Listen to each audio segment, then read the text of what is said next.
नमस्कार, मैं हूं केशव पंडित और आप देख रहे हैं देश का तेजी से बढ़ता एटीवी न्यूज चैनल। इस वक्त आप देख रहे हैं हमारा खास कार्यक्रम इंटरनेशनल डिबेट और हमारे साथ आज खास मेहमान हैं आईपीए राजीव खुराना, जो अमेरिका से हमारे साथ लाइव है। अंतर्राष्ट्रीय राजनीतिक विश्लेषक हैं जो समय समय पर अपने मुद्दों को जो अंतर्राष्ट्रीय मुद्दे हैं उन पर अपनी राय रखते हैं, बात रखते हैं। खुराना साहब, एटीवी न्यूज चैनल पर आपका बहुत बहुत स्वागत है।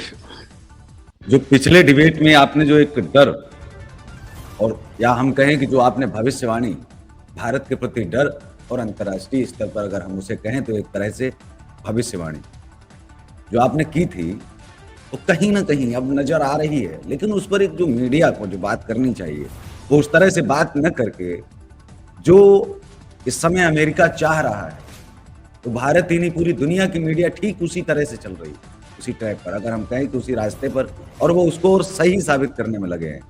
कैसे देखते हैं कि जो वर्तमान में जो आपने एक बात कही थी कि भारत के लिए आने वाला ये समय सबसे ज्यादा खतरनाक है, वो 4 साल खतरनाक नहीं थे, जो इन दिनों में होगा वो 4 साल में नहीं हो पाया, और ये भारत को बहुत खास करके ध्यान रखना पड़ेगा।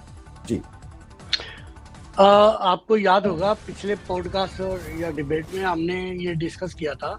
मैंने आपको बोला था कि 20 जनवरी तक सिर्फ भारत ही नहीं, पूरे वर्ल्ड की हर राजनीतिक स्थिति, भौगोलिक हर स्थिति, हर एक में परिवर्तन आएगा। क्योंकि 20 जनवरी को डेट को याद रखें आपके दर्शक, पहले भी हम बात कर चुके हैं, क्योंकि तो ट्रंप ने शपथ लेनी है। अब क्योंकि 20 जनवरी में अभी 1.5-2 महीने थे, हमने मेरी ये प्रेडिक्शन थी, प्रेडिक्शन तो नहीं मैं कहूँगा, मेरी एक राजनीतिक समझ है कि विचारधारा, जब एक विचारधारा खत्म होने पे आती हारती है तो दूसरी विचारधारा आती है, तो उसके बीच में जो गैप होता है उसमें क्या क्या परेशानियां आती है, जो बॉर्डर होता है, हैंड ओवर और टेक ओवर या वो लेना होता है। अब हम उसी चीज को आगे बढ़ाते हैं, जो हमने जिस जिस जगह डिस्कस किया था उस पॉइंट पे आगे चलते हैं कि अभी तक क्या प्रोग्रेस हो चुकी है। मैं आपको छोटा सा संदर्भ आपके दर्शकों को बता दूं, समझने में आसानी होगी कि जब 2013 में यूपीएस 2 को समझ आ गया था कि हम जा रहे हैं, उन्होंने जाते जाते क्या किया, हर इंस्टीट्यूशन पे हर जगह अपने लोग लगा दिए, रघुराम राजन, आरबी, जो भी सारे प्लांट कर दिए। 123 वक्फ बोर्ड की प्राइम लोकेशन की प्रॉपर्टियां दिल्ली की, जिसे वो कौन सा एरिया बोलते हैं, जो भी एरिया है जिसमें क्रीम एरिया जो है, एक वो हैंड ओवर करके गए जाने से पहले वक्फ बोर्ड को। तो ये कोई भी सरकार जब जाने लगती है, जाने से पहले वो करके जाती है। हमने ये लास्ट डिस्कस किया था, ये थोड़ा संदर्भ इसलिए जोड़ना जरूरी है ताकि आपके दर्शक पिछले पॉडकास्ट को और इसमें कनेक्ट कर सकें। अब क्या क्या चेंज आया, हमने जो डिस्कस किया था कि जाने से पहले जो बाइडेन तो नहीं है, फ्रंटमैन है, पपेट है, ओबामा होल्ड रखता है, जैसे 10 जनपद होल्ड रखता है कांग्रेस पे, ऐसे ओबामा रखता है। बीजेपी में मोदी रखते हैं, शाह रखते हैं, ऐसे होल्ड ओबामा है मेन। तो जब मैं ओबामा बोलूंगा आप डेमोक्रेट समझ जाना। हमने कहा कि जाने से पहले कई जगह माहौल खराब होगा, उसमें नेतन्याहू पे, जो इजराइल के प्रधानमंत्री है, उनको इन्होंने वो दे दिए ड्रोन, उन्होंने अटैक कर दिया। अब वो उन्होंने मिसाइल दे दिए। क्या ये जाने से पहले मिसाइल देना जरूरी था जब आप हार चुके हो? लेकिन आपने एक जगह युद्ध चल रहा है, और उस युद्ध की बात कर रहे हैं जिसको 20 डेज में बंद करने के लिए ट्रंप बोल के आया है कि मैं 20 दिन में बंद करा दूंगा। रशिया और यूक्रेन का मैं 1 महीने में बंद करा दूंगा। आप उससे पहले उनको पहले आप ड्रोन देते हैं, फिर आप उन्हें मिसाइल देते हैं। वो नेताओं पे भी उन्होंने अटैक किया, प्रेसिडेंट भवन पे, और उधर पुतिन पे आज तक कोई नहीं कर पाया। द्वितीय महायुद्ध के बाद आज तक रशिया कोई करने की हिम्मत नहीं कर पाया, इन्होंने पुतिन के रेजिडेंट पे कर दिया। तो एक वार को भड़का दिया। आप बांग्लादेश देखो, डायरेक्ट फोर्सेस हमारे यहाँ लगा दिए, किसके कहने पे आ रही हैं? जो सरकार जा रही है, जाने से पहले फुल ड्रामा करेगी। अडानी का कांड हो गया, अडानी का किसने क्या इशू है? अडानी का मतलब Adani means economy, economy means India, India को डाउन करने के लिए आपके एक छोटी सी कोर्ट के अंदर मुद्दा जी के बना कि अडानी ने यहाँ पे अपनी इन्वेस्टमेंट के लिए शेयर निकाले कि मुझे जी मुझे यहाँ पैसे चाहिए। हर व्यापारी का काम है कहीं से मार्केट से पैसे इकट्ठा करे और इन्वेस्ट करे। तो उसको रोकने के लिए कोर्ट में चले गए और ये बोला कि ये करप्ट है। अब करप्ट का कोई एग्जांपल देना था, करप्ट का जी एग्जांपल ये दिया कि इन्होंने इंडिया में 5-6 लोगों को रिश्वत देके प्रोजेक्ट लिए। हम्म, तो एक ऑर्डर जो वाइट नहीं है, साफ नहीं है, क्लीन नहीं है, ये कहने के लिए आप कोर्ट चले गए। कोर्ट में कौन कह रहा है? जो आरोप लगा रहा है। प्रूफ मांगा, जी प्रूफ नहीं दिया। क्राइम का अगर मान लिया, इनकी बात मान मिल जाएगी तो जो अगर रिश्वत ली गई है इंडिया में, दी गई है इंडिया में, इंडियन करेंसी में जी दी गई है, इंडियन प्रोजेक्ट के लिए दी गई है, तो ये मामे लगते हैं अमेरिकन। इनका क्या मतलब है? सिर्फ उसको बदनाम करना ताकि ये कह सके ये बेईमान आदमी है। एक जी और बांग्लादेश में हमारे वो कर दिया बॉर्डर पे, और शेख हसीना के लिए वारंट निकलवा दिए क्योंकि शेख हसीना इंडिया के उसमें है। ये हो गया। पाकिस्तान में देखो, रोज आप काउंट करो 20-25 मिलिट्री वाले मर रहे हैं, शिया शिया मर रहे हैं, रोज अटैक हो रहे हैं। कौन करवा रहा है उनको? पीछे कौन कर रहा है? अचानक से ये कैसे बढ़ गया? वही जी 20 तारीख, आप माइंड में 20 जनवरी याद रखें, 20 जनवरी तक ये चीजें होंगी। जी अब खालिस्तान उन्नू के लिए नहीं बोल रहे, वो भी अब इन्होंने बचा के रखना है। मैं अच्छा एक और वार सुने, चाइना की ताइवान के साथ, वहां पे भी शुरू हो जी गया। अफगानिस्तान में तालिबान को फुल सपोर्ट हो गया।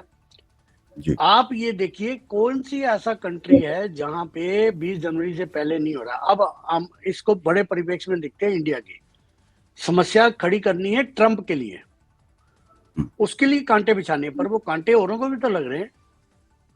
आज आज जो समस्या है, मैं आज जो आपका ध्यान बताना चाह रहा हूँ दर्शकों को, पिछली बार हमने इलीगल इमिग्रेंट्स की पॉलिसी पे करा था। अब मैं बताता हूँ कि आज ये खेल क्या है। क्योंकि वहां पे सबसे स्ट्रॉन्ग, देखिए अमेरिका में वेपन लॉबी, हेल्थ प्रोडक्ट वाली लॉबी, ये जी लॉबी इतनी स्ट्रांग है कि इनकी पुणे की दवाएं जितनी बनती है सब अमेरिकन कंपनी है, कंट्रोल्ड बाय अमेरिका। जितने वेपन बनते हैं सबसे ज्यादा एक्सपोर्टर अमेरिका। तो फंड इनके पास है, पैसा इनके पास है, इनकी सरकार जारी है क्योंकि ट्रंप आ रहा है, ट्रंप आ रहा है, ट्रंप के साथ नए उद्योगपति आ रहे हैं, नए कैपिटलिस्ट आ जी रहे हैं, एलन मस्क जैसे। तो पुराने वालों को प्रॉब्लम है। अब मैं कुछ आपको बताता हूँ, ये आर्म्स का चलेगा। वर्ल्ड वॉर 3 के पूरे पूरे चांस हैं। जैसे ये बढ़ा रहे हैं, एक एक दिन बीतता जा रहा है। ये बहुत बड़ी बात आप कह रहे हैं कि जो वर्ल्ड वार 3 है उसको तो रोकने के लिए कहीं ना कहीं ट्रंप को अगर देखा जाता है कि ट्रंप और भारत में हमारे नरेंद्र मोदी जो प्रधानमंत्री जी हैं, ये लोग तो बाहर चाहते ही नहीं है, तो बाहर रोकने के लिए और आ रहा है। बाहर तो अभी छिड़ा हुआ है ये कहा जा रहा है। तो आपके कहने का मतलब ये है कि जो वर्ल्ड वार 3 है वो ट्रंप के आने के बाद शुरू होगा? नहीं नहीं नहीं नहीं नहीं नहीं, नहीं, ट्रंप से पहले। ट्रंप इन से पहले? 20 जनवरी, मैं बार बार आपको 20 जनवरी याद दिला रहा हूँ, 20 जनवरी से तो होगा, 20 जनवरी से पहले होगा। ट्रंप तो आगे इसको रोक भी लेगा। जी क्या क्या मैं आपको बताता हूँ। ये 33 महीने से वार चल रही है हम्म, रशिया और यूक्रेन की, ठीक। हम्म, अभी जी तक लॉन्ग लॉन्ग रेंज मिसाइल्स नहीं इस्तेमाल हुई, अब लॉन्ग नहीं रेंज मिसाइल दी जा रही हैं। और दे कौन रहा है? यूएस और यूके, जी जो जी वहां पे दागी गई है यूके की। तो हम्म, यूके इन वार, यूके आ गया। पहले खाली ये था, ये पीछे थे सारे लोग, जेलेस्की मतलब यूक्रेन आगे था, ये पीछे थे। अब जी यूक्रेन यूके की आ गई है। अब कोई मिसाइल अमेरिका रशिया पकड़ लेगा, वो अमेरिका की आएगी, वो भी इन्वॉल्व हो गया। जी एक एक करके नाटो कंट्री सारे अपना अपना सामान दे रहे हैं और वो अटैक कर रहे हैं। रशिया ने वार्न कर दिया सीधा सीधा। उन्हें जी देखिए इतना जबरदस्त है। जर्मन जर्मन अभी तक क्या था, आप ये देखिए कि रशिया के पास जो मिसाइल्स हैं, हमारे पास ब्रह्मोस्त्र है। ब्रह्मोस्त्र जो है वो जी ध्वनि 3 गुना ज्यादा तेज चलती है। हम्म, इनके पास ऑर्विक्स है, ऑर्विक्स जी के 15 स्पीड ज्यादा है, मतलब आप कहने का मतलब ये जब तक पकड़ेंगे तब तक, तो अटैक कहीं भी रशिया कर सकता है, मतलब किसी छोटे कंट्री पे, पोलैंड पे, उस पे अलर्ट सब जगह डिक्लेयर हो चुका है। नाटो हम्म, वर्सेस रशिया, रशिया के साथ नॉर्थ कोरिया के तो सैनिक लड़ रहे हैं रशिया की तरफ से, हम्म, तो ये जापान, कोई भी और कंट्री भी इन्वॉल्व हो सकता है। मैं जो बात कहने जा रहा हूँ, ये वर्ल्ड वॉर 3 की सिचुएशन है। बड़े न्यूक्लियर वेपन सबसे ज्यादा अमेरिका के पास है, उसके बाद हम्म, रशिया के पास है। 40% यूरेनियम जितना वर्ल्ड का है अकेला रशिया प्रोड्यूस करता है। तो सिचुएशन तो आमने सामने खड़ी है, कंट्री इन्वॉल्व हो रही है, तो वर्ल्ड वॉर 3 की तो भूमिका बन गई। अब आपके शो में सेकंड प्रोडिक्शन ये है कि वर्ल्ड वॉर 3 की सिचुएशन आ चुकी है। जी जी। अगर हम बांग्लादेश को देखें, अभी जो हम सबसे बड़ा चेहरा है जो भारत के उद्योगपति अडानी जी की अगर हम बात करें, उन पर भी हम आते हैं कि उनको जिस तरह से अमेरिका की कोर्ट ने सबूत जो है उनको लेकर के बात की और उसके बाद में अरेस्ट वारंट जारी हो जाता है, दोषी साबित कर दिया जाता है अमेरिका की कोर्ट में, और उसके बाद केन्या में इनका जो 700 मिलियन का जो प्रोजेक्ट है वो कैंसिल सरकार केन्या की कर देती है। बांग्लादेश में प्रदर्शन पहले से ही हो रहा है। भारत के अंदर जो एनएसी है, नेशनल एक्सचेंज, वो तो उसने भी इनको सर्टिफिकेट जारी किया है 2.5 लाख करोड़ के मामले में, और इनका जो वर्तमान में देखे तो बहुत ज्यादा नुकसान तो बताया जा रहा है, लगभग 24 से 25 लाख करोड़ का जो उनका ऊपर था वो सब बिल्कुल सब नीचे चला गया है। शेयर मार्केट में बहुत ज्यादा इनको जो है लॉस हुआ है। लेकिन मैं ये जानना चाहता हूँ कि भारत, अपने भारत के अंदर अगर हम बात करें तो किसी के ऊपर जब कोई केस होता है तो सिविल में होता है, तो उसके बाद हाई कोर्ट जाता है, सुप्रीम कोर्ट जाता है। अमेरिका का कानून मैं समझना चाहता हूँ कि सीधे सीधे वहां का जो सर्वोच्च न्यायालय है, क्या वहां से ये फैसला सुनाया गया, या फिर वहां किसी भी कोर्ट से सुनाया जाता है उसको, जो भारत या फिर दुनिया में या फिर कहीं भी उसको सीधा सीधा वो भारत अमेरिका का ही फैसला मान लिया जाता है कि नहीं, अभी आखिरी फैसला है, अब इसको जो है कहीं चैलेंज नहीं किया जा सकता है। क्या है वहाँ की जो कानून व्यवस्था है उसके बारे में मैं आपसे समझना चाहता हूँ, और हमारे दर्शक भी, ये जो नहीं, हुआ है। जहां तक अडानी का सवाल है, अभी कोई फैसला नहीं है, कोई कोर्ट के अंदर केस नहीं है। एक जी, केस के रेफरेंस में एक एडवोकेट ने आरोप लगाया कि ये जो शख्स है, इसका इंडिया में कोई कहीं प्रमाण नहीं है, कहीं कुछ नहीं है, सिर्फ मीडिया हाइप है, और वही डीप स्टेट का जो काम है, और इंडिया में जो डीप स्टेट के एजेंट है वो जो कर रहे हैं, सिर्फ वही है। अडानी का शेयर 2 बार पहले ये गिरा चुके हैं, अब फिर उठ गया। अब देखो, इस समय हम जब बात कर रहे हैं यूएस के 10 बजे हैं, जी, तो आप ये देखिए कि अडानी के शेयर 2 दिन में रिकवर कर गए हैं। आपके यहाँ तीसरा दिन शुरू हो गया। जी, आप ये देखें, अडानी तो रिकवर कर जाएगा। मैं यहाँ पे एक आपने बात कही है तो बड़ी अच्छी बात एक कहना चाह रहा हूँ, जी, ये जी, षड्यंत्र है। ये जो दिख रहा है हमें, जो वो नहीं है, डायरेक्ट प्रोड्यूसर, म्यूजिक डायरेक्टर, ये सारे लोग हो रहे हैं। कैसे? मान लीजिए, अगर शेयर मार्केट, आपने बोला एक फिगर कि 25 लाख करोड़ डाउन हो, ठीक, हम्म, वो 25 लाख करोड़ किसका गया? सबका मिल गया। मेरे पास जो शेयर थे उसकी कीमत मान लो 5 लाख थी, अब मेरी वो कीमत 1 लाख रह गए, मेरे 4 लाख उड़ गए, पता ही नहीं जी, कहां तक चले गए। ठीक, मान लो ये बढ़ जाएगी तो मेरे वो अमाउंट ऐड हो जाएगा। अब देखिए, जी, शक कहाँ होता है?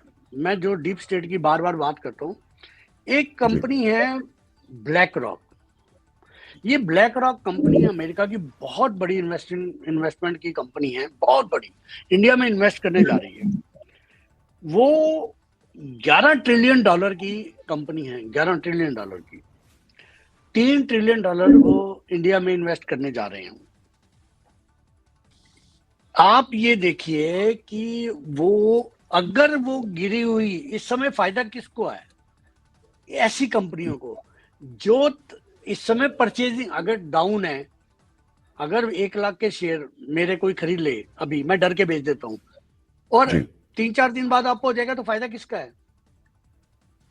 जाहिर तौर पर आपका ही होगा। जी, ऑफ कोर्स, जो इन्वेस्ट कर जी, रहा है इस समय हमारे, और आप हमें डरा के हमारे शेयर घाटे पे होते ही हम बेच रहे हैं, खरीदार कौन है, खरीदार ये हैं। तो मुझे डाउट है कि ये एक अंतरराष्ट्रीय षड्यंत्र है, इंडिया की मार्केट में शेयर गिराओ किसी तरह भी। हिंडनबर्ग या कोर्ट के एक बयान, कोर्ट के अंदर एक वकील के बयान पे जी मार्केट गिरे डर के, भय से, और ये खरीद लें और 5 दिन में 5 गुना करके फिर बेच दें, तो वो तो बैठे बैठे प्रॉफिट खा रहे हैं। जी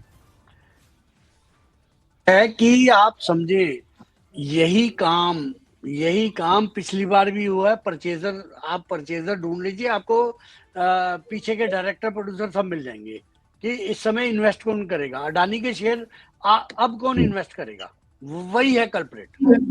जी यहाँ कोई, आपने जो सवाल पूछा है, यहाँ किसी जी किस्म का कोई केस नहीं है अडानी पे, कोई कुछ जी नहीं है। सिर्फ अडानी का एक केस के अंदर जिक्र आया है कि इसको जी यहाँ पे अमेरिकन इन्वेस्टमेंट ना लेने दी जाए क्योंकि इसने इंडिया में। अच्छा मजेदार बात, उन्होंने जो ऐसे बोला है कि 5 या 7 लोग, जो भी फिगर बोला है, उनसे रिश्वत ली दे के अडानी ने ये काम किया है। भाई साहब वो तो सारे नॉन बीजेपी स्टेट है, उसका जिक्र कोई नहीं कर रहा। अगर रिश्वत लेने वाला अडानी है आपके हिसाब से, जो अमेरिका में चल रहा है, तो देने वाले कौन है? देने वालों के नाम आने चाहिए। देने वाले सारे नॉन बीजेपी है। नवीन पटनायक उड़ीसा, आप देखो ना नाम जिनके आ रहे हैं कि इन्होंने रिश्वत दी और इसने ली। अब लेने वाले सारे, अब विपक्ष, जिस दिन ये परत खुल जाएगी तो विपक्ष जो आज शोर मचा रहा है अडानी पे, इनकी पे परेशानी आ जाएगी। अच्छा, जो इलीगल इमिग्रेंट की बात होती है कि वो भेजे जाएंगे, डिपोर्ट किए जाएंगे भारत। हाँ, भारत के अंदर अगर हम बात करें वर्तमान समय की, और जो डेटा है वो ये कहता है कि यहाँ से है तो इलीगल, लेकिन वो टैक्स भरते हैं बाकायदा अमेरिका के अंदर। और वर्तमान में समय में वो 30,000 करोड़ जो है भर रहे हैं टैक्स। तो क्या ये नुकसान जो है आपको लग रहा है कि सहेंगे, और या ये गलती ऐसी करेंगे कि नहीं अब वापस हम भेज देते हैं, 30,000 करोड़ का कोई बात नहीं है, वो हम कर लेंगे। तो आने वाले समय में, क्योंकि ये कदम जो है इतने वर्षों में जानते हुए भी, क्योंकि उससे फायदा भी था, तो ये जो कदम बाइडेन सरकार ने नहीं उठाया, क्या आपको लग रहा है कि जो ट्रंप सरकार है जिसने कहा था कि हम भेजेंगे वापस, तो जो इलीगल वाली बात थी, जो आपने भी कहा था, क्या आप लग रहा है कि कुछ जिस तरह से अब कहा जा रहा है कि नहीं भाई 30,000 करोड़ तो आपको बैठे बिठाए आ रहे हैं, इलीगल तो आए लेकिन वो अब 1 नंबर में काम कर रहे हैं, अमेरिका में रह रहे हैं, साफ छवि के हैं, ठीक है। तो जब पिछली सरकारों ने उनको हाथ नहीं उन पर डाला है, तो ट्रंप क्योंकि ये भी बड़ा मुद्दा है, जो अमेरिका में रह रहे लोग हैं वो भले ही वर्तमान में ठीक है 1 नंबर में काम करें, वो जानते हैं कि हम इलीगल हैं, और अगर सरकार आती है तो डर तो उनके मन में अभी भी है कि हमें जो है वापस भेजा जाएगा भारत। तो कैसे आप देखते हैं कि क्या वास्तव में कदम उठाने जा रही है सरकार, या फिर ट्रंप का जो ध्यान है वो अंतर्राष्ट्रीय स्तर पर जाएगा और अमेरिका पर खास करके जाएगा, और इस वाले मुद्दे को शायद ध्यान ना जाए? मतलब जितनी प्राथमिकता दी जा रही है, जितना बोला जा रहा है भारत के अंदर कि नहीं अब तो वापस आना ही पड़ेगा आपको, ये तो पहले ही उसने बोला था, और आना उनको ही नहीं, यहाँ तो ये चिल्ला रहे हैं कि सबको वापस आना पड़ेगा। मतलब भारत सबकी वापसी करवा रहा है भारत से। तो ये जो आपने वो पहली बार ही आपने बता दिया था कि जो नैरेटिव सेट किया जा रहा है ठीक है, लेकिन जो सच्चाई है वो कोसों दूर है उससे।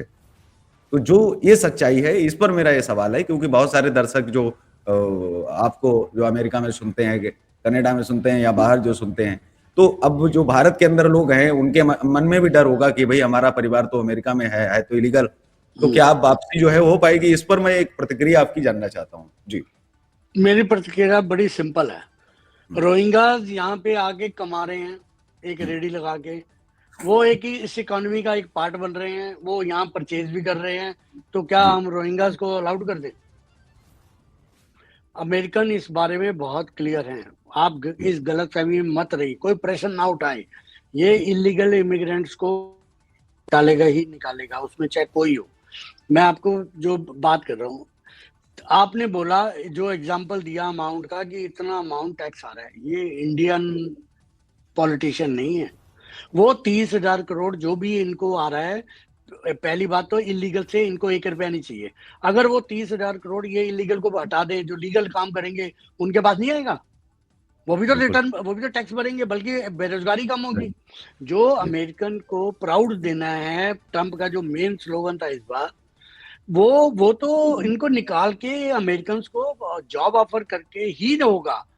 इलीगल इमिग्रेंट तो किसी कंडीशन पे बख्शे नहीं जाएंगे, ये बात तो तय है, चाहे वो जितना मर्जी टैक्स भरे, चाहे उनका कुछ भी हुआ हो, सोशल सिक्योरिटी नंबर हो, टेम्परेरी वर्किंग वीजा पे आए हो, H1B पे, H1B तो लीगल हो गया। तो ये चीजें और ट्रम्प की प्रेफरेंस है कि मैं अमेरिकन को दूं।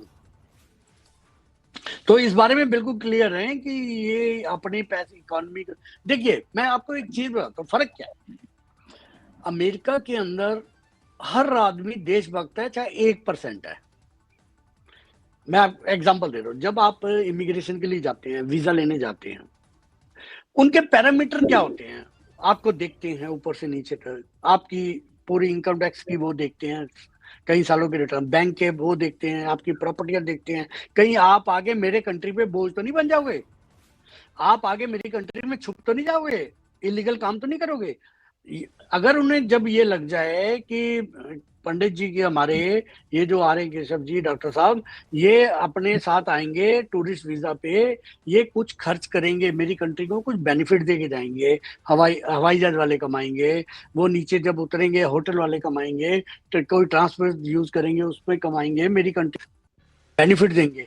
इस कंडीशन पे उनकी एक ही सोच होती है, यहाँ कोई रिश्वत लेके आपको वीजा नहीं देता, यहाँ कोई रिश्वत लेके आपको वो इमिग्रेट आपको वो नहीं बना के देता इमिग्रेशन। सो जी इनके अंदर देशभक्ति है, चाहे 1% हो, 10% हो, 50% हो, थोड़ी डिबेटेबल है। इंडियंस के अंदर ये प्रॉब्लम है कि इनकी जेब भर दो, कंट्री या बाढ़ में। एक बार बताओ, आप 5 करोड़ रोहिंग्यास की बात करते हैं, बांग्लादेशी की, ये कैसे आए होंगे? कोई तो इन्हें लाया, कोई तो इन्हें घुसाया, कईयों ने तो बसाया, कोई तो है जिन्हें राशन कार्ड बनाए, इनके वो बनाए, कोई तो है जो इनको वोटर कार्ड आए बना के वोट दिलवा रहा है, कोई तो है ना। वो कौन लोग हैं? उनमें देशभक्ति नहीं है? बिल्कुल नहीं है। ये है प्रॉब्लम। पहले आप अमेरिका से कंपटीशन करें, आप अमेरिका से सीखें भी। यहाँ पे किसी को एक बार समझ आता है, एक छोटा सा एग्जांपल देता हूँ आपको, बड़ा। जी यहाँ पे आप बच्चा पैदा हुआ आपका, हॉस्पिटल वाले आपके बच्चे को आपको तभी देंगे जब आप अपनी कार लेके आओगे, उस कार के अंदर बेबी सीट लगी होगी, हम्म, आपको एक दिन का बच्चा भी गोद में ट्रेवल करता हुआ पूरे अमेरिका में कहीं नहीं मिलेगा।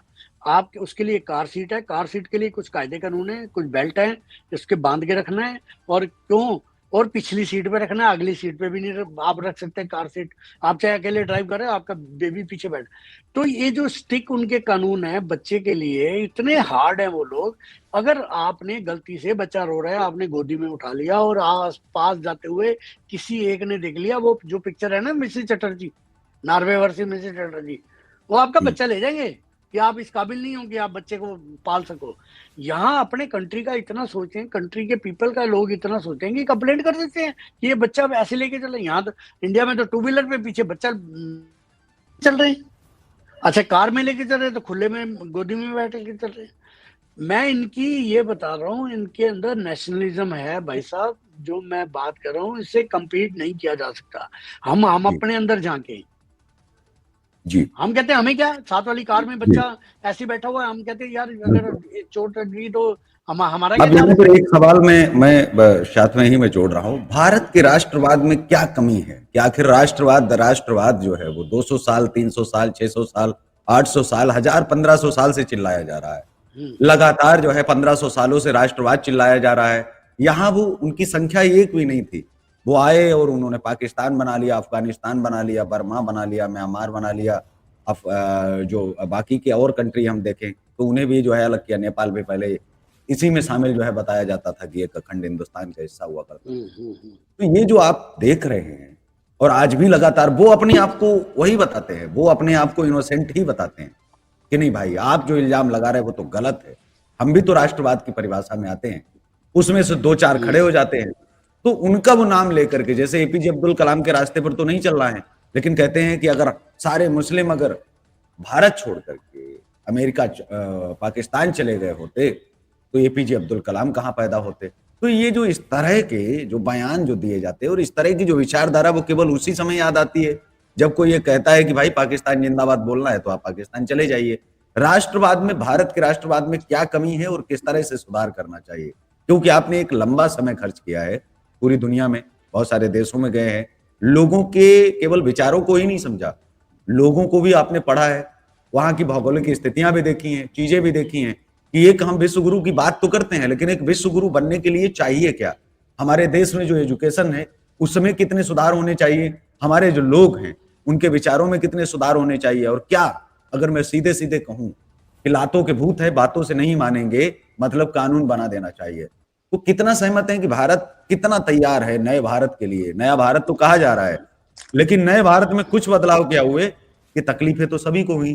तो क्या लोग तैयार हैं नए कानूनों को? और खास करके जब हम बात करते हैं चाय वाले की, कि चाय वाले ने जो कानून जो ले आए वो तो लोग झेल नहीं पाए, उनको तो बर्दाश्त नहीं कर पाए, लेकिन जो गाय वाला आ रहा है और वो जिस तरह का है, जिस तरह से उसने उत्तर प्रदेश सुधार दिया, अगर वो कानून जो है बनाएगा यहां आकर के, केंद्र में आकर के, तो आप सोचिए क्या उस चीज के लिए भारत के लोग तैयार हैं?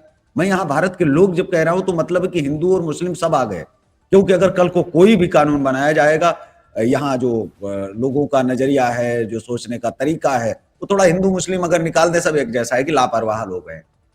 तो क्या कड़े कानून अगर बनेंगे तो वो तकलीफें तो सभी को होंगी। अगर कहा गया कि यहाँ कचरा नहीं करना है तो वो नहीं करना है, ये केवल मुस्लिम पर तो लागू नहीं होगा, ये केवल सिख या जैन पर तो लागू नहीं होगा, नहीं करने में सभी आएंगे, चाहे भाजपा का हो, कांग्रेस का हो, चाहे किसी जाति का हो, किसी धर्म का हो। कैसे देखते हो भारत के राष्ट्रवाद को? और फिर मैं चाहूंगा कि उसके बाद में अमेरिका के राष्ट्रवाद और भारत के राष्ट्रवाद में अंतर क्या है कि अमेरिका इतने वर्षों से विश्वगुरु है और अब विश्वगुरु कह के भी विश्वगुरु नहीं है। जी, पहली बात तो ये है कि हमारा जो राष्ट्रवाद है ना, देखिए जब बच्चा पैदा होता है ना तो उसको सबसे पहले क्या विचार, क्या संस्कार, क्या दिए जाते हैं, वो व्यवहार होता है उस बच्चे का। हमारे अंदर हम बच्चों को राष्ट्रवाद सिखाते ही नहीं है, ना हमारे कहीं परिवार में बताया जाता है, ना राष्ट्रवाद हमारे स्कूलों में बताया जाता है, ना हमारे किसी भी उसमें सोशल उसमें बताया जाता है। अब मैं आता हूँ, जो लोग 2 मिनट के लिए राष्ट्रगान पे खड़े नहीं हो सकते, वो राष्ट्रवाद की क्या बात करेंगे? दूसरी बात, राष्ट्रवाद जो है वो हमारे और इनके राष्ट्रवाद में बहुत फर्क है। वहां कुछ भी हो, सबसे मिनिमम देखिए, एक तो यहाँ लैंग्वेज एक है, लगभग पूरा अमेरिका इंग्लिश बोलता है, एक लैंग्वेज इजी टू कम्युनिकेट। दूसरा, हमारे यहाँ लैंग्वेजेस बहुत हैं, और आपके और हम यहाँ कोई रिलीजियस आदमी नहीं है। यहाँ कहीं आपको चर्च में जाता हुआ, कहीं जाता हुआ नहीं मिलेगा, काम करता हुआ मिलेगा। देखिए मैं आपको छोटी सी बात बताता हूँ, हम लक्ष्मी की पूजा करते हैं, जी, असली लक्ष्मी तो यहाँ है, लक्ष्मी जी, तो यहाँ है। डॉलर का रेट देखो आप, इनकी जीडीपी देखो, इनका इनका गोल्ड का वो देखो, लक्ष्मी तो यहाँ है। चलो, आप कहते हो कुबेर, इनकी एसेट देखो, हम एसेट देखो, हम पूछ नहीं रह गए, इन्होंने कर लिया। आप विश्वकर्मा, हम विश्वकर्मा की पूजा करते रहे, एक दिन मनाते रहे पूरा उसका, इन्होंने 100 मंजिली बिल्डिंग बना दी, हम आज तक नहीं बना पाए। इन्होंने जो इतने बड़े बड़े टूरिज्म प्लेसेस बनाए हैं, वो नियाग्रा फॉल की हिस्ट्री पढ़ो, आप हैरान हो जाओगे। पूरी इंडस्ट्री थी, इंडस्ट्री हटा के दोबारा ग्रीन किया है। जी, तो ये हम इन देवी देवताओं को पूजते रह गए, इन्होंने उनको अडॉप्ट कर लिया है, बेसिक फर्क यहाँ है। तीसरा इनका जो राष्ट्रवाद है वो ट्रू राष्ट्रवाद है, ये कंट्री का सोचते हैं। मैं अगर पिछले प्रोग्राम में आपके हमने डिस्कस किया था कि जो 6 स्टेट थी डेमोक्रेट की, बाइडन और ओबामा की पार्टी की, वो स्विंग होके इस बार इधर आ गई है ट्रंप के साथ। तो ये लोग राष्ट्र के साथ चलते हैं, इनमें कोई पर्सनल नहीं लेता, जात बिरादरी धर्म विशेष का कोई लेना देना नहीं है। यहाँ कोई भी किसी, यहाँ कुछ नहीं है कि एक फतवा होगा और ये वोट तो, ऐसा कुछ ध्रुवीकरण नहीं है, पोलराइजेशन कहीं नहीं है। मुद्दे पे पोलराइजेशन थे, मुद्दे हमने आपके प्रोग्राम में डिस्कस किए कि क्या क्या मुद्दे थे, ठीक है। ये जो हमारे साथ शॉर्ट टर्म होने जा रहा है, ये 20 जनवरी तक है। मैं फिर आपको याद दिला रहा हूँ, अभी देखो, जो डेमोक्रेट ने, जो बाइडन ने 23 जज, यहाँ पे जो सिस्टम है जुडिशरी सिस्टम, वो गवर्नमेंट अपॉइंट करती है, सीनेट डायरेक्ट चुने जाते हैं, मेयर डायरेक्ट चुने जाते हैं, पुलिस कमिश्नर जिसे बोलते हैं वो डायरेक्ट चुने जाते हैं पब्लिक से। तो 23 जज अपॉइंट किए, जिसपे ट्रंप ने बहुत जबरदस्त रिएक्ट किया कि मेरे आने तक कोई कुछ मत करो, आप सिर्फ, सरकार जाने वाली है, आपके अंदर पावर नहीं है, आप ये नहीं कर सकते। और और इंटरेस्टिंग, यूक्रेन का कर्ज माफ कर दिया, मिसाइल दे दी, पहले उससे पहले ड्रोन दे दिए, अब कर्ज माफ कर दिया कि आज तक ना पैसे इनका सब माफ। किसके लिए कर रहे हैं? इनके आपसी है, ट्रंप को रोकना है, ट्रंप के लिए कांटे बिछा रहे हैं। और अडानी का प्रोजेक्ट है जो चाइना के साथ क्लैश कर रहा है, उसके लिए अडानी को डाउन कर रहे हैं। चाइना को वो प्रोजेक्ट मिलना चाहिए, इसीलिए इसके अगेंस्ट सारे प्रपंच रचे जा रहे हैं। अब मैं आपके दर्शकों को एक फायदे की बात बताता हूँ, इसी में अपॉर्चुनिटी इस समय, क्योंकि मुझे वर्ल्ड वॉर 3 दिख रहा है, आर्म्स बेचे जाएंगे, आर्म खरीदने वाले बहुत हैं, क्योंकि लड़ाइयां बढ़ रही हैं और लड़ाइयां बढ़ रही हैं, एक्सीलरेट हो रही हैं। यूक्रेन और इसका रशिया का भी लगभग युद्ध बढ़ गया, इसका भी ईरान के साथ शुरू हो गया, इसराइल का। और तीसरा मोर्चा कोई भी कहीं भी खुल जाए, बांग्लादेश इंडिया खुल जाए या पाकिस्तान और अफगानिस्तान तो खुला ही हुआ है, वेपन तो सबको चाहिए। इस किसी को शेयर खरीदने है तो मेरी आपके दर्शकों को रिक्वेस्ट है, आर्म्स कंपनियों के खरीदें। आर्म्स कंपनियों के सेल होगी, उनकी सेल होगी, उनके शेयर्स के रेट बढ़ेंगे, वो इन्वेस्टमेंट के लिए बहुत बढ़िया है। वो यहाँ पे जो चल रहा है अमेरिका में, वही मैं आपके दर्शकों को बता रहा हूँ। इस समय सब लोग आर्म्स कंपनियों में शेयर खरीद रहे हैं। Lockheed Martin, RTJ Z, north, Boeing, Smith and Johnson, जो लॉसन जो भी है। मैं ये कह रहा हूँ कि जब पहले आप यूनिलीवर, आप इनके लिए शेयर खरीदते थे फेसबुक के, अब इनके लिए खरीद रहे हैं, इट मीन्स है यहाँ के लोग खरीद रहे हैं, इट मीन्स है कि वार हो रही है और बढ़ेगी, और 100% बढ़ेगी। इंडिया को, आप लोगों को, हम लोगों को बहुत बच के रहना है 20 जनवरी तक। राष्ट्रवाद तो यहाँ है, अपने कंट्री के जो कंपनियां हैं वो अपना आम हथियार बेचेंगे, ये उनमें शेयर डालेंगे, प्रॉफिट ये भी खाएंगे, प्रॉफिट वो भी खाएंगे बेच के, और मरेंगे कौन? दो कंट्री, कोई भी जो लड़ रहे हैं आपस में। वो सवाल मेरे अब है कि अमेरिका के अंदर स्वतंत्रता बहुत है, कहा जाता है कि जो फ्रीडम है, जो लोगों को अपने लिए, वो बहुत ज्यादा है, लेकिन राष्ट्रवाद पर कोई समझौता नहीं, कोई स्वतंत्रता नहीं। क्या ये अगर मैं कहूं तो ये सच है? पहला सवाल मेरा ये है। और भारत को कैसे आप देखते हैं, ये मैं एक तुलनात्मक आपका जो है अध्ययन मैं जानना चाहता हूं कि क्या आपका रहा है। और दूसरा मेरा सवाल कि क्या जो भारत के अंदर हावी है पहले से, जैसे कांग्रेस आई तो अब पाकिस्तान जो है वो थोड़ा सा सर उठा लेता था, बांग्लादेश सर उठा लेता था, या अन्य हम देश कहें कि वो सर उठा लेते थे, मतलब उनको फायदा होता था जो अमेरिका के खिलाफ थे या रसिया के खिलाफ थे, तो इन देशों को बहुत ज्यादा फायदा था। या एक तरह से हम कहें जो भारत के दोस्त थे उनके विपरीत जाकर के हमारे यहाँ की जो डेमोक्रेसी थी, उसके जो लीडर थे, वो जो है कहीं ना कहीं विदेश नीतियां तय करते थे और बनाते थे इस तरह का माहौल। फिर जो राष्ट्रवादी और राष्ट्रवाद पर जो बात करने वाले लोग हैं वो जब आते थे, फिर पुनः से वही उसी तरफ ले आते थे कि रूस पर बात करनी है, अमेरिका पर बात करनी है, रिश्ते हमको ठीक करने हैं। अमेरिका के अंदर भी क्या वही हावी हो रहा है?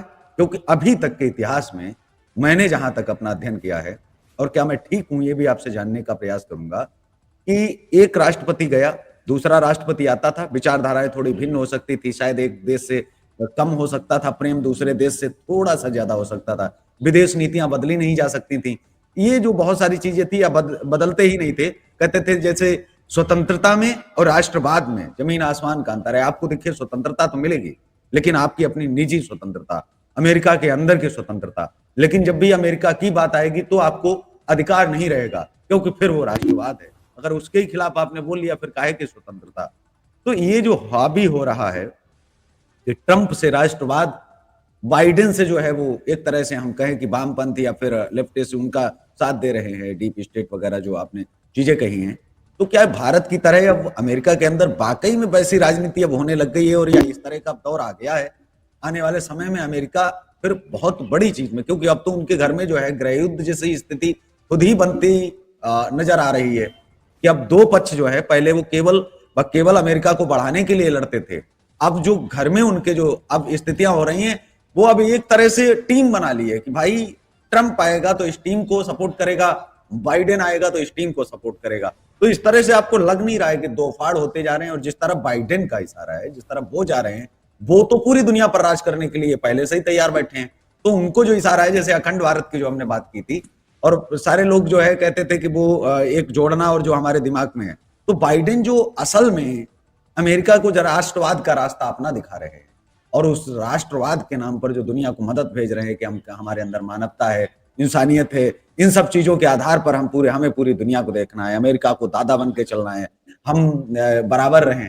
तो कैसे आप देखते हैं कि क्या वाकई में जिस तरह से यहाँ अखंड भारत, मतलब कल्पनाएं थोड़ी थोड़ी सी, उनकी परिभाषाएं अलग हो सकती है, शब्द अलग हो सकते हैं, लेकिन अगर उसको हम थोड़ा सा उसमें अगर एक तुलना करें, तो कहीं ना कहीं कुछ अब नजर आने लगा है वो अमेरिका के अंदर। जी नहीं, पहली बात तो ये इनमें राष्ट्रवाद तो दोनों में है, एक जो बेसिक फर्क है। दूसरा, उनकी जो डेमोक्रेट हैं, उनका ये सोच ये है कि हम बिजनेस करें और जनरेट करें।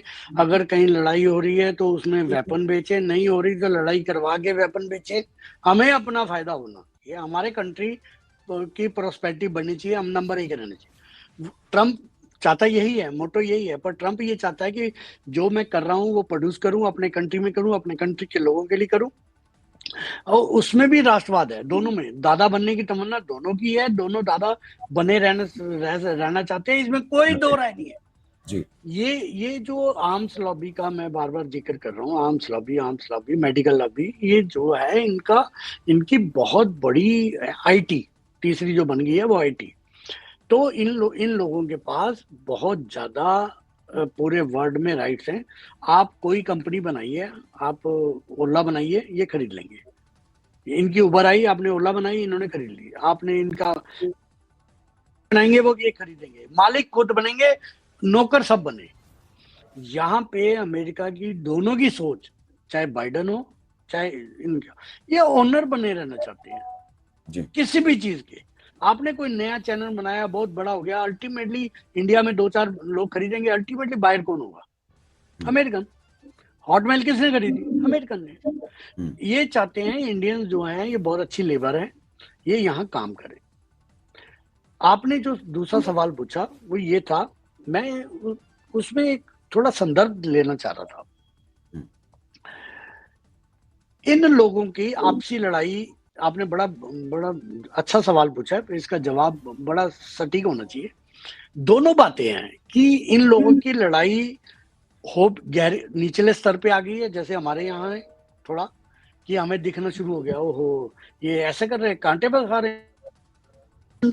किसी इंडियन न्यूज चैनल ने या पॉडकास्ट वाले ने किसी ऐसे गेस्ट को बुला के अमेरिका की पॉलिटिक्स, क्योंकि अपने देश से फुर्सत नहीं है, कोई करता था, अब हम भी थोड़े मेच्योर हो गए हैं, फर्क है, दोनों चीजें हैं। एक, इनकी लड़ाई निचले स्तर पे आई है, कुछ हमारा कद बढ़ गया इंडियंस का।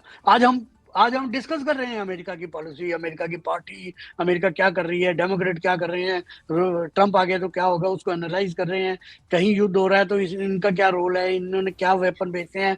मार्टर जो कंपनी है, मार्टिन जो के क्या है वो आर्म्स की कंपनी, लॉकहेड मार्टिन, वो कितने हथियार बेच रही है, आरटीएक्स कितना बेच रही है, हम आज इसको भी एनालाइज कर रहे हैं। पहले ये हमारे डिफेंस के कुछ लोग करते थे। मैं दोनों बातें बताना चाह रहा था कि आप जो कह रहे हैं वो भी ठीक है, इनका लेवल गिरा है, हमारा लेवल बढ़ गया, अलावा वर्ल्ड की पॉलिटिक्स भी डिस्कस कर रहे हैं। ये एग्जांपल है, आज हम और आप बैठे इस बात पे कर रहे हैं, और भी कई लोग कर रहे हैं, राष्ट्रवादी लोग। तो ये फर्क आ गया है दृष्टि में। जैसे अगर हम देखें कि राष्ट्रवादी दोनों ही हैं, चाहे वो अखंड भारत की बात कर रहा है वो भी राष्ट्रवादी है, और जो हिंदू राष्ट्र की बात कर रहा है वो भी राष्ट्रवादी। बस दोनों में अंतर ये है कि एक शायद अखंड भारत वाला वो हिंदू राष्ट्रवादी से ज्यादा राष्ट्रवादी हो, बस वो रास्ता थोड़ा सा अलग है, अगर हम इस तरह से। बिल्कुल। लेकिन अगर हम पाकिस्तान को देखें कि आने वाले समय में पाकिस्तान की क्या स्थिति और क्या हालात, क्योंकि ये तो दिल्ली तक आने वाले थे, समोसे खाने वाले थे, तो इनकी हालत पर आप क्या कहेंगे? नहीं, पाकिस्तान देखिए, प्रायोरिटीज होती हैं। हमारी प्रायोरिटी है कि हमें ग्रो करना है, पढ़ना लिखना है, पूरे वर्ल्ड में अब जॉब करनी है। मेन कंपनियों में जितने सीईओ हैं वो चाहे एम्प्लॉई हैं तो इंडियन ना, वो अपने टैलेंट, हम लोगों का सोच ये है, इनकी सोच नहीं। आप पाकिस्तान छोड़िए, बांग्लादेश देखिए, बांग्लादेश 6 पॉइंट समथिंग जीडीपी थी। पूरा इनका कारपेट, जो कारपेट बिछाए जाते हैं नीचे, वो गारमेंट्स इनके एक्सपोर्टर्स थे। इन अचानक इनको प्रोग्रेस करते करते रोजगार मिला हुआ था, सब कुछ हुआ था, अचानक इनको याद आया कि ये तो हमारा एजेंडा ही नहीं है। जी उन्होंने एक लोकतांत्रिक चुनी हुई सरकार गिरा दी, एक पता नहीं क्या बिठा दिया ला के, अमेरिका से आगे बैठ गया और क्या हालत करके भिखारी बना दिया। तो यही सोच पाकिस्तान की थी पहले। आज बांग्लादेश इससे बढ़िया एग्जांपल नहीं है। जब सब लोग एंजॉय कर रहे थे इकोनॉमी को, जी अपनी जो करेंसी को एंजॉय कर रहे थे, आज वो भिखारी बन गए हैं। ऐसे ही अफगानिस्तान हुआ है। इतने रिसोर्सेज हैं अफगानिस्तान में, इतना जबरदस्त है, पाकिस्तान में कम है। पूरे वर्ल्ड की आप नमक देख लीजिए, सेंधा नमक, काला नमक, भंडार है पाकिस्तान के पास, लेकिन बर्बाद हुआ पड़ा है। गधे डंकी बेच बेच के अपना घर चला रहे हैं, इकोनॉमी चला नहीं, रहे हैं। उनके उनके पास तो इतने मंदिर थे, और ये भी जो है उनके पास तो इतने मंदिर थे, अगर वो उन्हीं को सजा लेते तो उनसे आने वाला चढ़ावा ही, जो हिंदू अगर चाहते, अगर वो बढ़िया सा एक माहौल रखते आजादी के बाद में आने जाने का, और जो वो एक तरह का था, तो मुझे लगता है कि यहाँ के मंदिर अकेले 3.5 लाख करोड़ एक साल में जो है सरकार को दे रहे हो। 44 लाख करोड़ तो टोटल बजट है भारत का। तो आप सोचो कि 20 लाख करोड़ के आसपास, कोई 17-18 लाख करोड़ के आसपास जो है दे रहे हैं मंदिर। तो अगर हम पाकिस्तान की अगर बात करें, तो पाकिस्तान में क्या ये केवल मंदिर से ही कमाई से इतना बढ़ जाते हैं? जैसे आज हम बात करें अन्य देशों की, चाहे सऊदी अरब की बात करें या दुबई की बात करें, दुबई में बड़ा भव्य मंदिर बना, तो अब दुबई का एक अपना अलग होता जा रहा है, और बहुत सारे देश सब जो इस्लामिक कंट्री हैं वो अनुमति दे रही हैं, और वो भी विशालकाय मंदिर बनाने के लिए कि नहीं, आप आइए, स्वागत है, आप मंदिर बनाइए। तो ये क्या वजह है? एक तो मंदिर के लिए भी, कि जो मंदिर मंदिर अब जो चल रहा है, भारत के अंदर तो था ही, लेकिन अब भारत के बाहर जो मंदिर को लेकर के जो डेमोक्रेसी, लोकतंत्र में, उसके लिए क्या जगह है? क्यों ये जो है किया जा रहा है? लगातार अभी तक बढ़ रहे थे, लेकिन मंदिर अमेरिका में या ब्रिटेन में, इन देशों में ठीक था, बन रहे थे, कोई समस्या नहीं आ रही थी, लोग बन भी रहे थे हिंदू।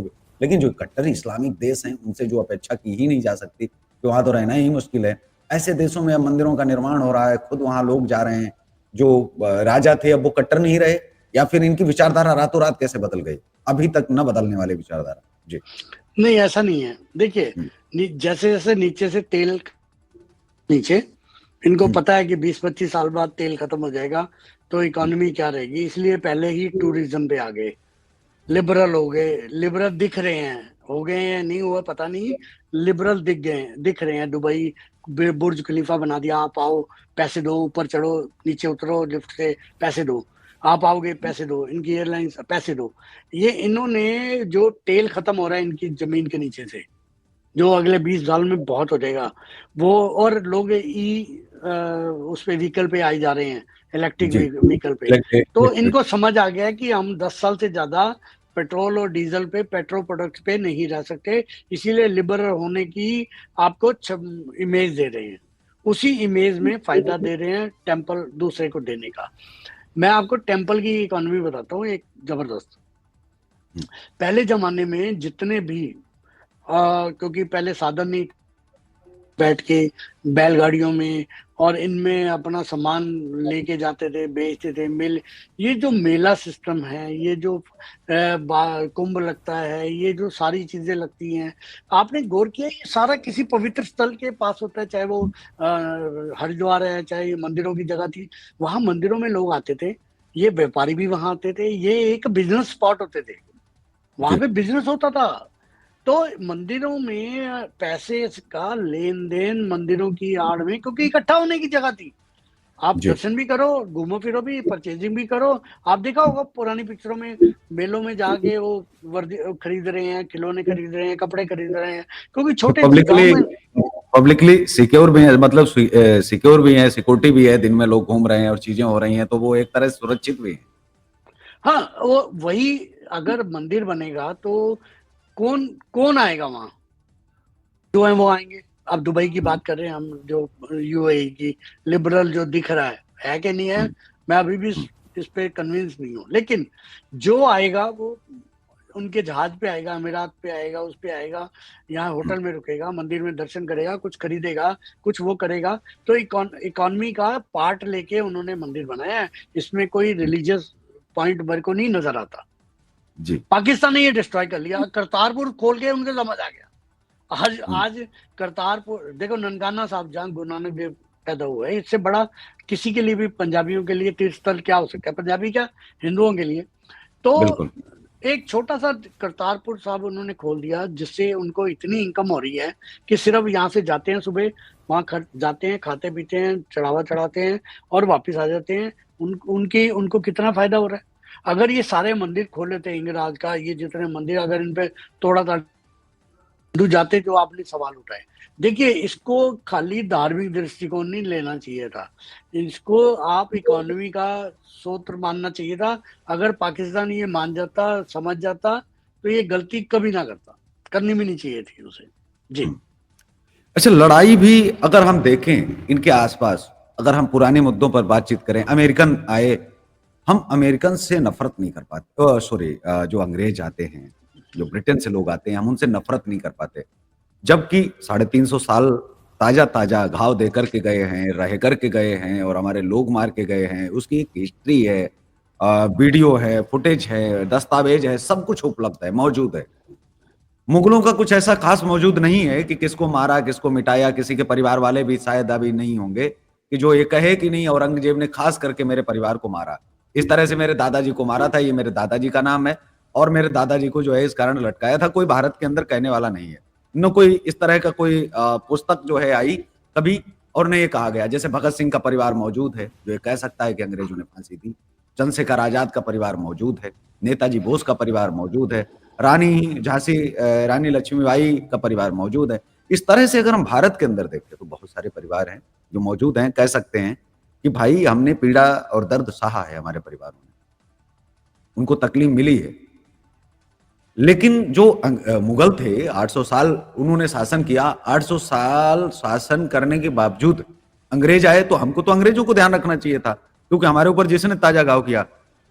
लेकिन अंग्रेजों को, जहां तक मैं समझता हूं, जो अध्ययन हमने किया, उन्होंने हमारे धार्मिक स्थल नहीं तोड़े, उन्होंने एक भी हमारा धार्मिक स्थल नहीं तोड़ा, जिस कारण हम उनसे नफरत नहीं कर पाते।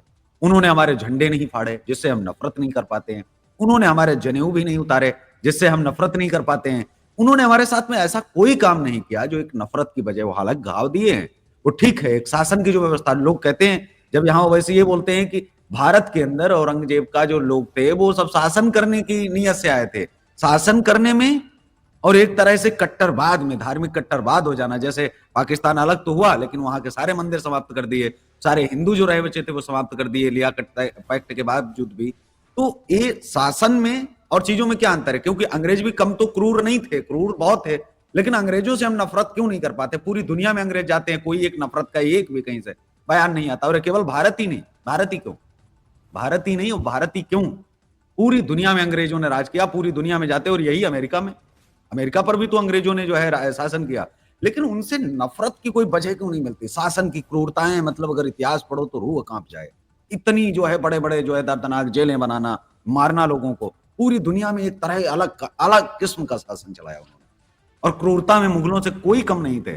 शायद मुगल थोड़े बहुत, फिर भी हमको लगता है कि वो थोड़े दयालु टाइप के थे, अंग्रेजों में वो भी नहीं था, लेकिन उसके बावजूद भी उनसे नफरत नहीं है, उनके बच्चों से नफरत नहीं है, उनके धर्म से नफरत नहीं है। एक क्या वजह है? किस तरह से आप देखते हैं कि जो नफरत ताजी होनी चाहिए थी वो नफरत नहीं है, और जो हमें याद नहीं है हम उनसे आज भी नफरत जो है कर रहे हैं? जी नहीं, पहली बात तो ये, क्योंकि पिछले 100, 125, 150 साल का है, हमारे पास साक्षात वो है, साक्षात प्रमाण है, इसलिए हम ये बात बोल रहे हैं। अत्याचार तो उन्होंने किए जो निर्घुष होके आए। इन ये देखिए, अंग्रेज आए, अंग्रेज एक सिस्टम लेके आए, सिस्टम के साथ काम किया।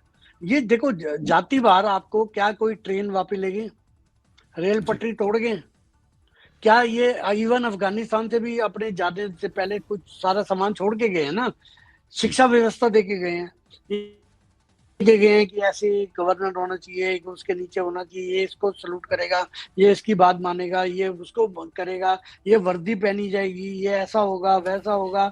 जितने पुल बना के गए, आज भी शादरा और दिल्ली का पुल जो है आज भी अंग्रेजों का बनाया हुआ, आज भी क्या जातिवाद बम से उड़ा गए? देखिए अंग्रेज, फर्क है, अंग्रेज जो कौम है, पढ़ी लिखी कौम है, ये डेमोक्रेटिक में है।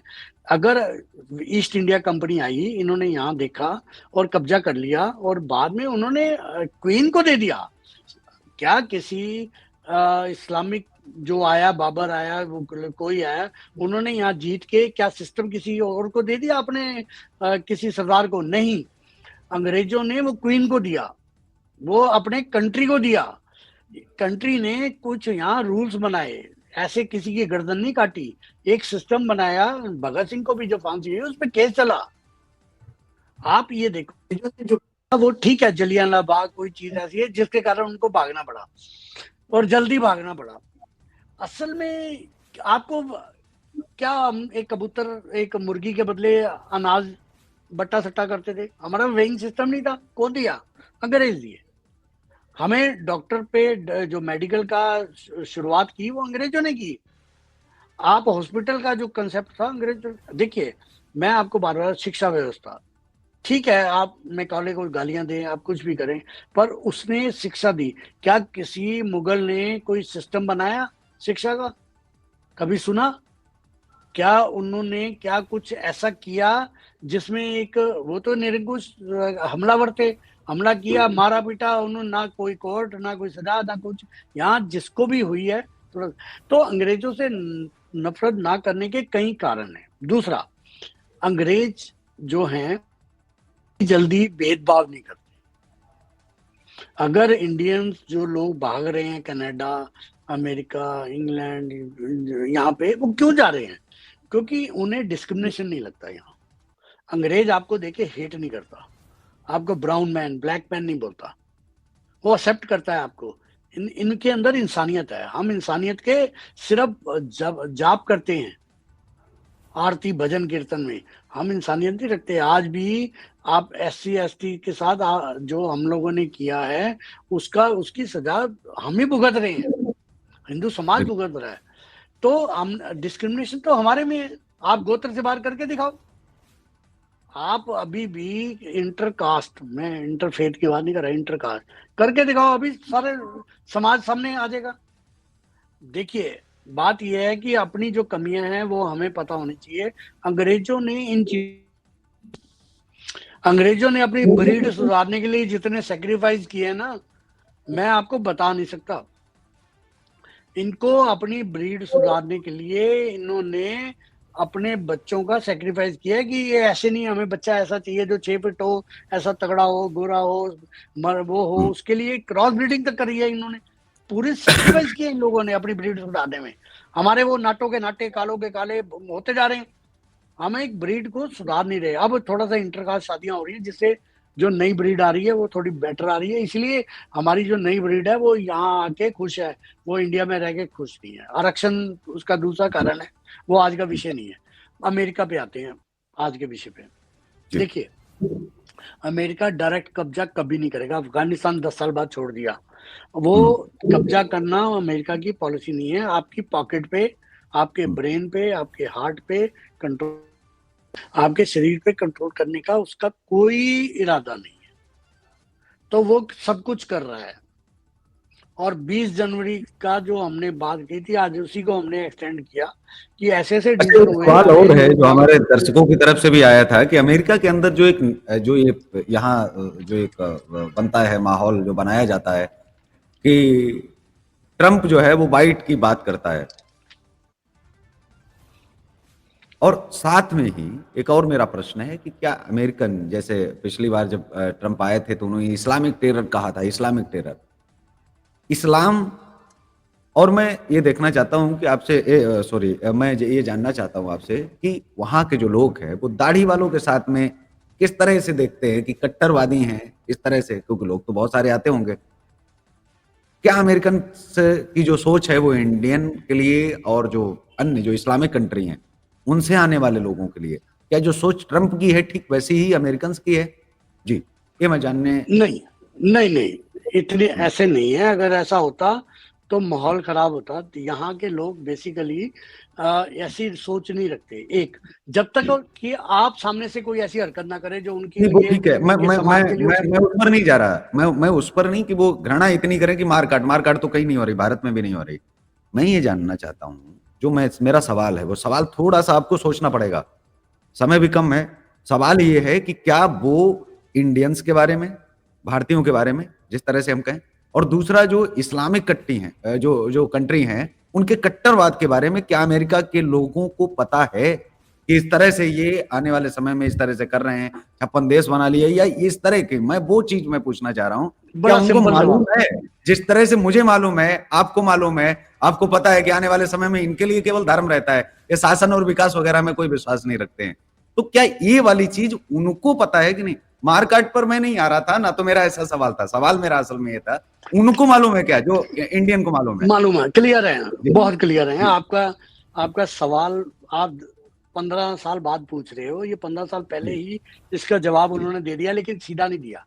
एक चीज हम्म, बताओ, जी आप अमेरिका आओ, हम्म, आप एक आम आदमी हो, आप अमेरिका हो, पीस लविंग पीपल हो, लॉ ओबेड पीपल हो, कोई दिक्कत नहीं है इनको। हम्म, आप आओ, कानून के साथ रहो, कानून के उसमें जाओ, वापिस जाओ। आपके सबसे बड़े सुपरस्टार के कपड़े उतार लेते हैं वो तो पहले बता चुके हैं कि हमें क्या क्या हमारी प्रायोरिटी है। क्या बात कर रहे हैं आप? इन्होंने 15-20 साल से कपड़े उतार रहे हैं उनके जिन पे हल्का सा भी इनको शक हो। जी इनको बड़ा क्लियर है। और जो मैं, आप समझ गए होंगे मैं जिस, जी बिल्कुल सो आपके को तो, आपके मेरे तो नहीं उतर रहे हैं उनके, क्योंकि उनके पास सारा डाटा है, कौन क्या है, किसके किससे संबंध है, किसका क्या रिलेशन है, कौन किस एक्टिविटी में इन्वॉल्व है। उनके पास सारा यहाँ सोशल सिक्योरिटी नंबर है। आप जब जाते हैं इमिग्रेशन पे, वो आपका नंबर डालता है, आपकी हम्म, सारी डिटेल, चाहे आप पहली बार आए हैं अमेरिका में, आपकी सारी डिटेल जी उनके पास होती जी है। तो कपड़े तो उतारते हैं ना उनको, इस एक्ट से तो आपको मिल गया जवाब।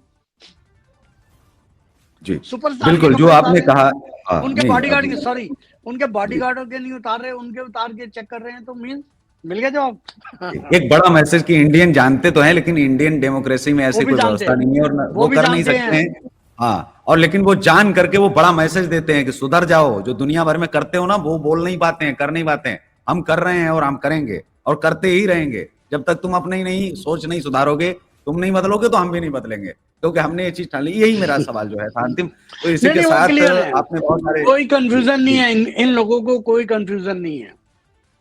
बहुत बहुत जी क्लियर। जी, तो बिल्कुल आपने बहुत सारे सवालों के जो जिस तरह से आपने जवाब दिए, और मुझे लगता है कि आने वाले समय में जो दर्शक जिस तरह से एक रीच भी बन रही है, और लोगों के बीच में जब संवाद जाता है तो वो कहते हैं कि बहुत सार्थक संवाद है। अंतर्राष्ट्रीय मुद्दों पर एक हिंदी का एक बड़ा संवाद है, एक अच्छा संवाद है, और जिससे लोग, जो सवाल उनके मन में होते हैं जो गूगल पर नहीं मिल पाते, असल में वो वहीं के रहने वाले, वहाँ का कोई अनुभवी व्यक्ति ही बता सकता है, जिसको अनुभव है, जिसने घूमा है। लास्ट में देखो, आपको बिना जी सवाल पूछे एक बात बता के जाऊंगा, जी जी, जो कि बस दर्शकों एक के मिनट लिए। है, हाँ, एक आधा मिनट ही है। मिनट, आधा जी जी मिनट। जी देखिए, संभल में हुआ, पुलिस वालों पे वो किया, रोज होता है। हम्म, यहाँ पे लॉ ओबेडिंग कितनी है? अगर आप ड्राइव कर रहे हैं, स्पीड क्या है, ओवर स्पीड का चलान, मैक्सिमम फाइनेंस, कि आपको पर्ची काट देंगे, कोर्ट में बुला लेंगे, जुर्माना करेंगे, बस ना। यही तो हम्म, क्राइम है, इससे बड़ा क्राइम तो नहीं है ना कोई। हम्म, ओवर स्पीड क्या क्राइम है, या रेड लाइट क्रॉस क्या क्राइम है? जी आपके पीछे एक कॉप लग गया, एक पुलिस वाला, सिर्फ जी लाइट जी जलाते हुए आपको चेस करेगा, आपको रोकेगा, आपको बोलेगा अपने हाथ जो है स्टेयरिंग पे रखो, सिर स्टेयरिंग से लगाओ, ऐसा बोलेगा। हम्म, 6 बार वार्निंग, उसके कैमरा लगा हुआ है यहाँ यहाँ गाड़ी पे, उस पे आ रहा है। मैं आपको बता रहा हूँ कि सिस्टम का फर्क क्या है। जी वो आपको वार्न करेगा, अपना सिर मत उठाओ, आप जी हिलो नहीं, don't move, don't move, don't move. आप हिल हम्म, लिए, वो जब तक हम्म, आपको नहीं कहेगा आपने बाहर नहीं आना, हम्म, आप वो 6 बार वार्न करेगा, जो कि उसके कैमरे में रिकॉर्ड हो रहा है। जी don't do this, don't do this.